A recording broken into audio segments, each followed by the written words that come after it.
It's time for health tips.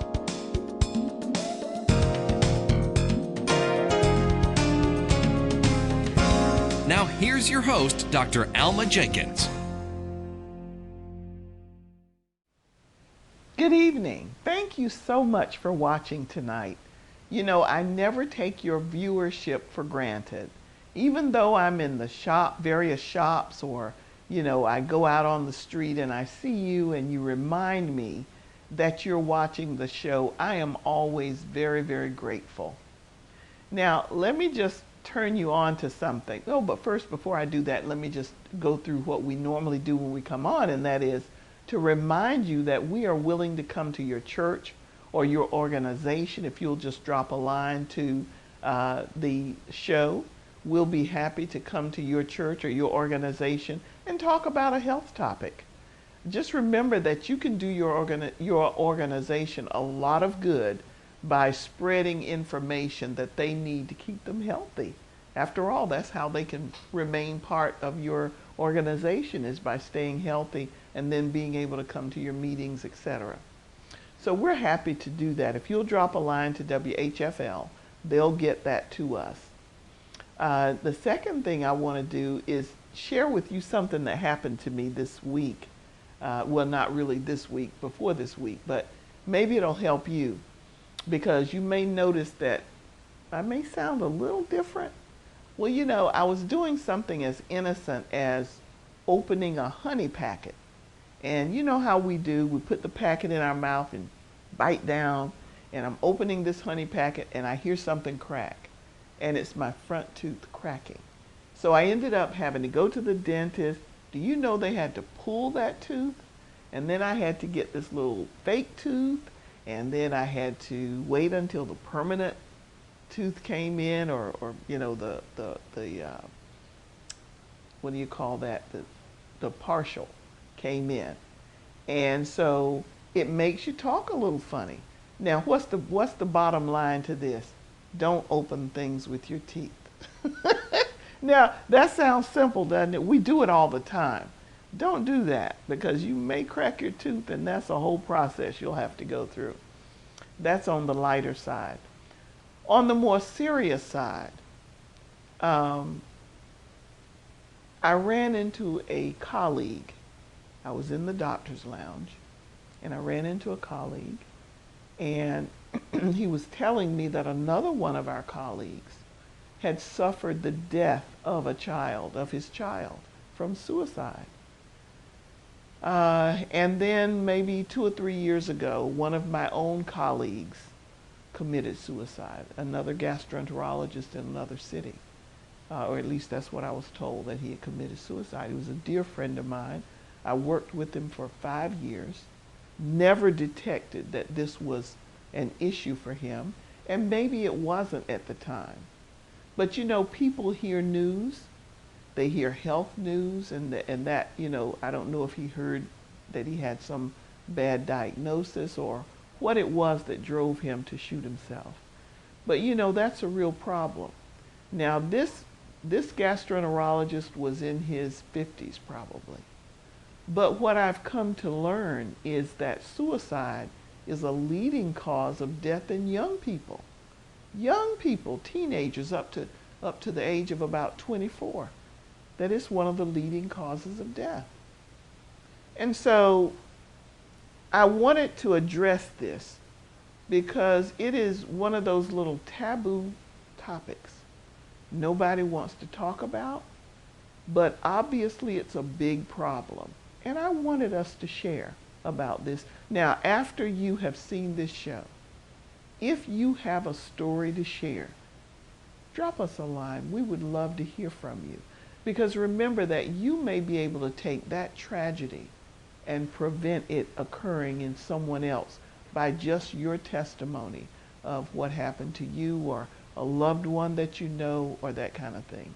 And the second topic that I wanted to address, if we have time tonight, and I hope we do, and that is Alzheimer's. If we live long enough, we're going to reach that age when we might be concerned about whether we would get Alzheimer's. Some young people can actually get it, but mostly it's older people. And, you know, I used to hear my mother say all the time, Lord, let me keep my mind, you know, and she did, fortunately for us all. But many people will be victims of Alzheimer's. The caregivers are the ones that I really am trying to reach, because it's hardest on them. The people who actually have the disease are living through it and don't know that they're going through that. But the caregivers are actually suffering through it.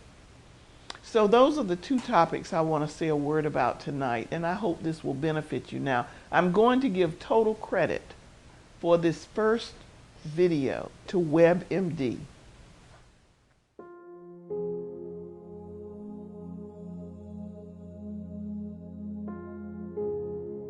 Dre was very kind and very ornery. Those are probably the best two words I can use to describe him.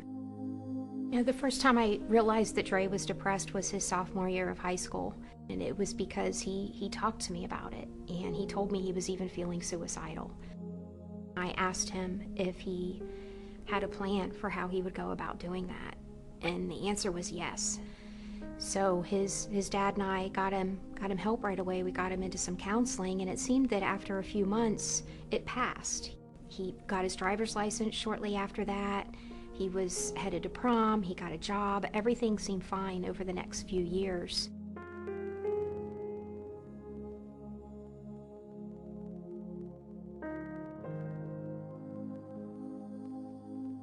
When I woke up that morning, I had a text message from him that said, "Hey, I love you." I texted him and said, "You are my boy. I love you too," with a happy face. And I don't know if he ever got that text message or not.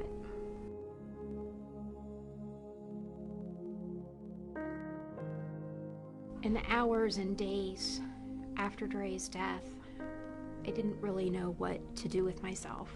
I didn't think anybody could live with that level of pain. Dre was supposed to be starting college the next week, and instead we were planning his funeral. We saw signs of my son's depression in hindsight, and that's really difficult. The anger and the frustration and the irritability that was blown out of proportion to different circumstances. We didn't realize that that is a sign of depression.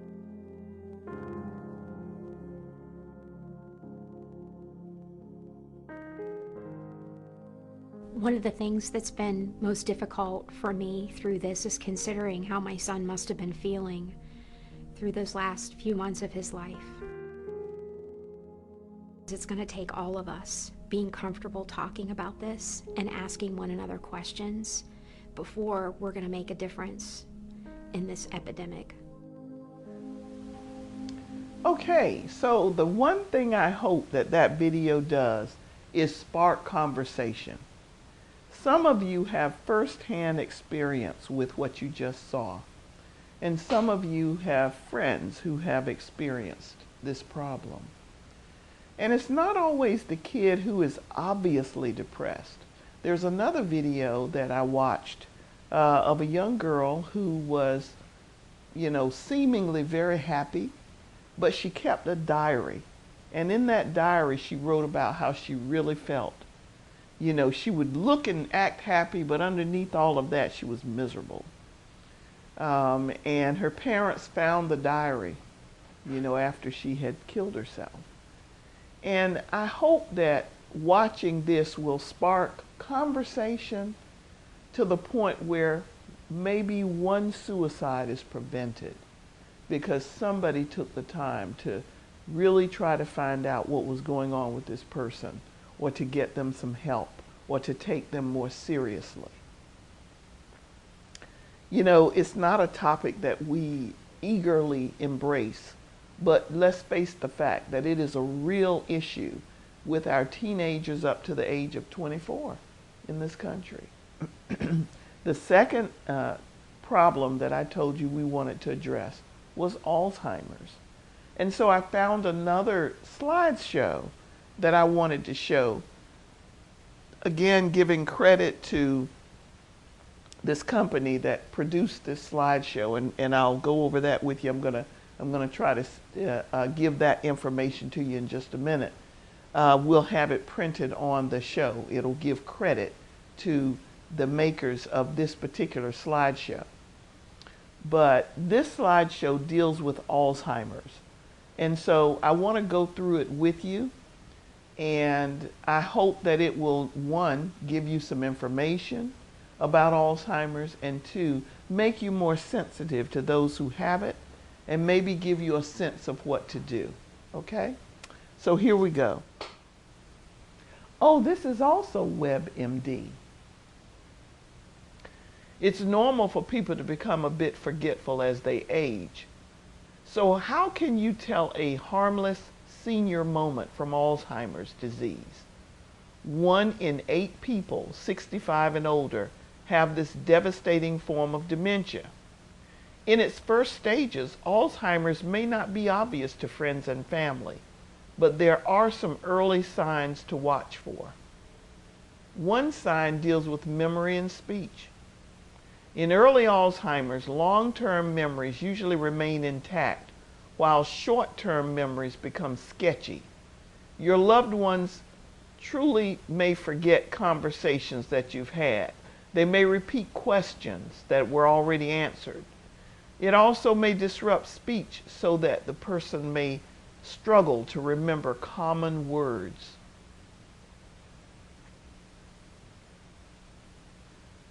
In addition to memory loss, Alzheimer's can cause confusion and behavior changes.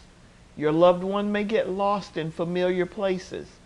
Mood swings and lapses in judgment are common, as is poor hygiene. People who were once stylish may start wearing stained clothes and forget to wash their hair. It's hard to face the thought that a loved one could have this disease, but it's better to see a doctor sooner than later. First, the diagnosis might be something else. The symptoms could be caused by a highly treatable problem, like a thyroid imbalance. And if it's Alzheimer's, treatments work best when they are used early in the course of the disease. Now, as you can see in this picture, this person is getting a CAT scan of the brain. There's no simple test for Alzheimer's, so the doctor will rely on you to describe the changes in your loved one. A mental status test, sometimes called a mini-cog, or other screening tests, can measure their mental skills and short-term memory. And then, of course, we use X-rays and other things to provide other information about the brain. This is a picture of a normal brain. This is a picture of an Alzheimer's brain. Alzheimer's causes nerve cell death and tissue loss throughout the brain. As the disease gets worse, brain tissue shrinks and areas that contain cerebrospinal fluid become larger. The damage harms memory, speech, and comprehension. Notice that these tissues that are in here, now it looks like a blank space there. So what can you expect? Alzheimer's takes a different path in every person. Sometimes the symptoms get worse quickly and lead to severe memory loss and confusion within a few years. For other people, the changes are more gradual. It could take 20 years for the disease to run its course. Most people live 3 to 9 years after the diagnosis. So how will it change your daily life? Your loved ones might not be able to do ordinary tasks like cooking or paying the bills. A study suggests trouble balancing the checkbook is often one of the first signs of the disease. As symptoms worsen, the person may not recognize familiar people or places, or get lost, and may have trouble using utensils like combing the hair or using a fork. Balance problems, loss of language. These are some of the things. So a big question comes up with, should that person be driving? Because poor coordination, memory loss, and confusion are dangerous, is a dangerous combination behind the wheel. If you feel that your loved one should stop driving, tell them why. If they won't listen, ask the doctor to step in. And if they still won't listen, contact the Department of Motor Vehicles for an assessment. Then make plans for transportation needs. There's a lot of data to suggest that exercise is very helpful in this disease. Things like walking, gardening, or even folding laundry gives that person a sense of calm, and it helps their mood.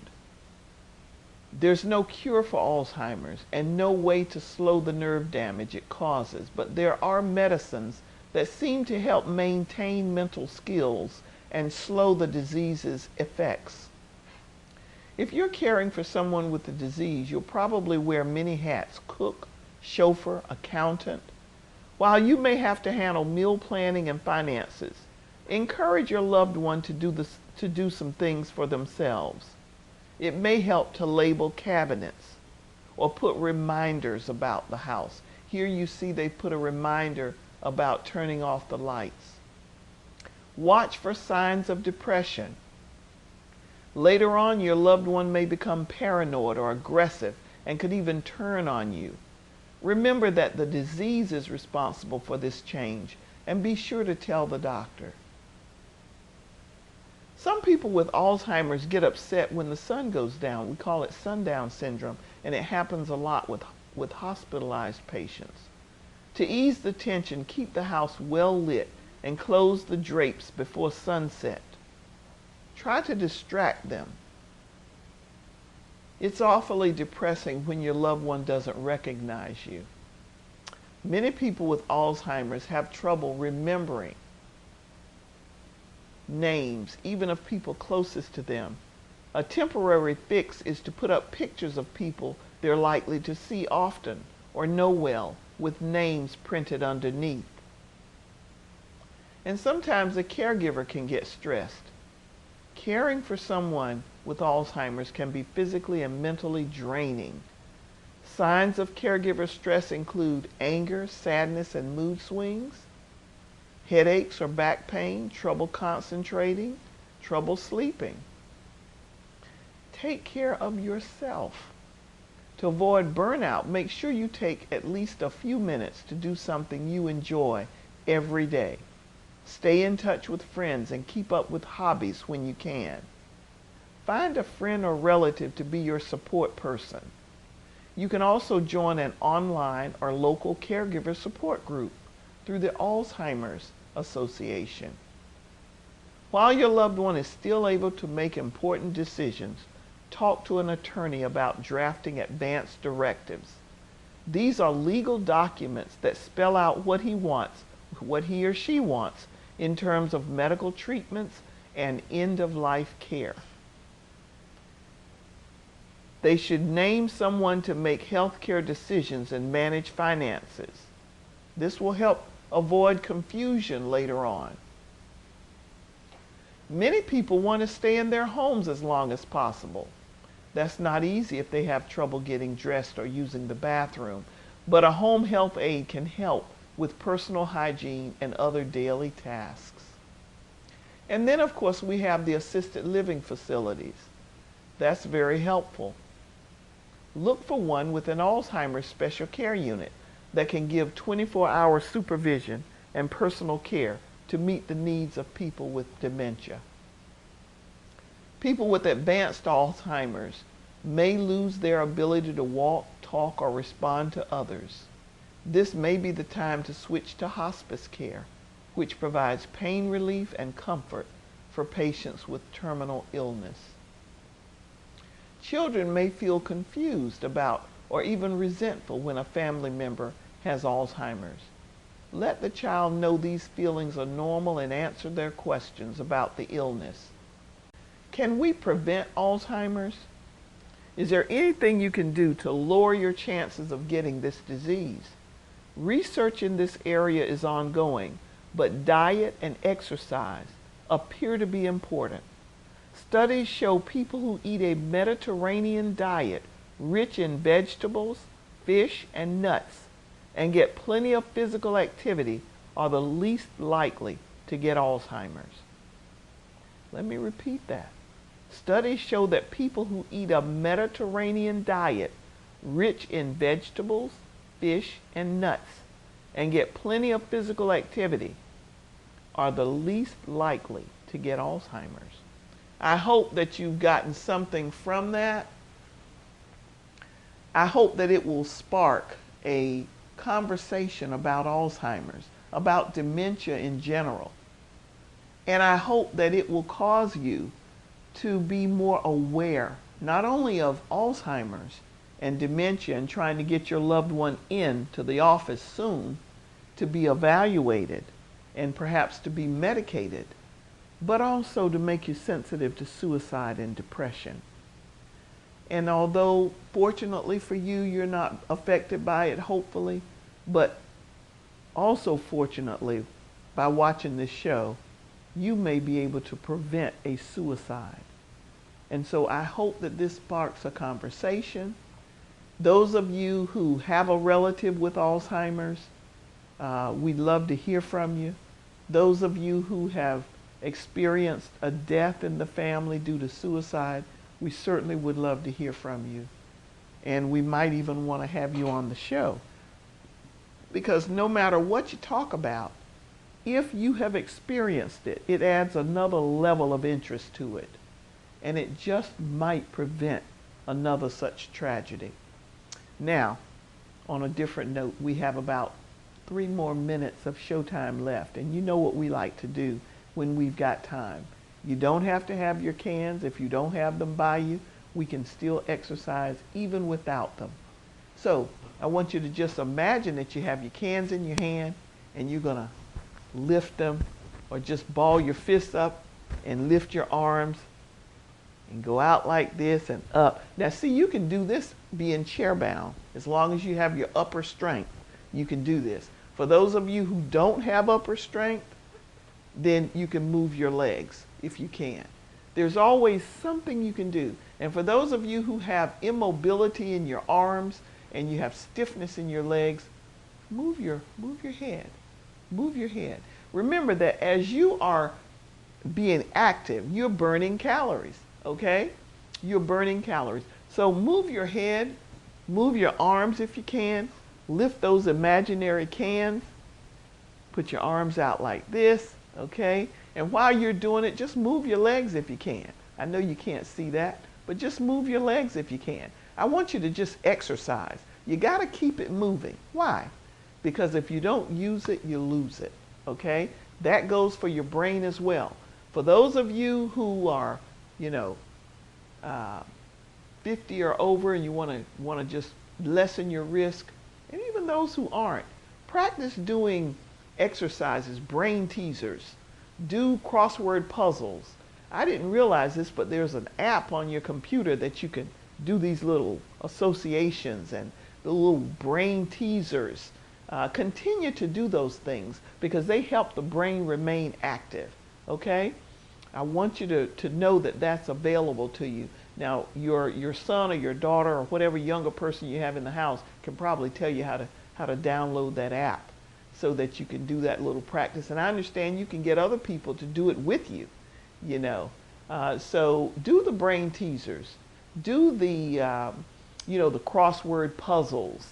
Keep active. Exercise every day. When I see you on the street or in a shop or somewhere, I want to know that you're lifting your cans or you're doing some exercise every day. You're trying to stay active. And as far as diet, I want to know that you are eating healthily. You're eating your vegetables. You're having 1 fruit a day. Men, you're particularly a subject of that because the data suggests that if you eat fruit and vegetables, you lessen your risk of prostate cancer. So I want to know that our men are eating their fruit and veggies. Ladies, there's no problem with going in the kitchen cooking, as it is not with men either. So I want to thank you for watching the show tonight. I hope it sparks conversation with you. I'm Dr. Alma Jenkins. Again, thank you for watching. Good night.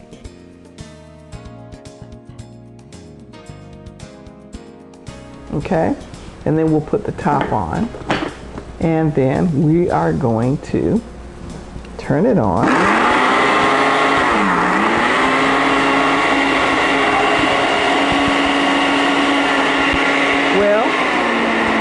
Now, I wanted to point out something to you. When you do that and you don't see anything, you know you left out something, don't you? What was it? Your water. All right? You have to put the water in there. Okay, see? Now, there you go. Let the water kind of saute out of it.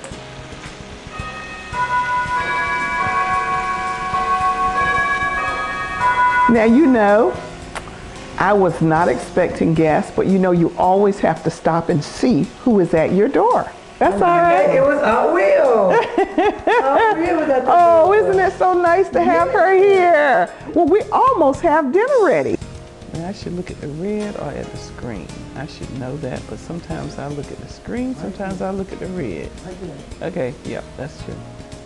I began to think that we should talk about a subject that is probably a bit taboo to really talk about. Can you stop it and just let's start again? I got a question, it's very important. I hate to say this, but we haven't taped in so long. I about forgot. Should I look at that red thing or at the camera?